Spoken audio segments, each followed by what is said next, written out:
এদিকে এরা এরা এদিকে যাচ্ছে, এদিকে আসতেছে।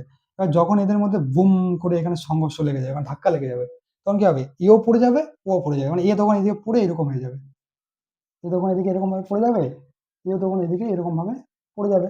অর্থাৎ ধাক্কা খাওয়ার পর দুজনেই পড়ে গেল। তাহলে এবার যখন তারা দুজনেই পড়ে গেল, তাদের কি মানে গতি শক্তিটা কি সমান থাকলো? ধাক্কা খেলো, পড়ে গেল। অর্থাৎ তারা মানে এবার আবার উঠবে, আবার দৌড়াবে। অর্থাৎ তাদের যে বেগটা হচ্ছে থেমে গেছে, মানে ধাক্কা খাওয়ার পর তারা দুজনেই পড়ে গেছে, তাদের বেগ কমে গেছে। এটা কিন্তু স্থিতিস্থাপক সংঘর্ষ না। তাহলে স্থিতিস্থাপক সংঘর্ষ কোনটা? এবার ধরো এরা ধাক্কা খেলো, এরা দুজনেই ধাক্কা খেলো, আর ধাক্কা খাওয়ার পর এরা কেউই পড়েনি, মানে এরা পড়েও নি।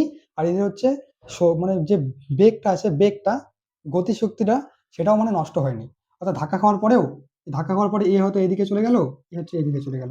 মানে এরকম করে ধাক্কা লাগলো, এরকম ধাক্কা লাগলো, এ এদিকে চলে গেল, এদিকে চলে গেল।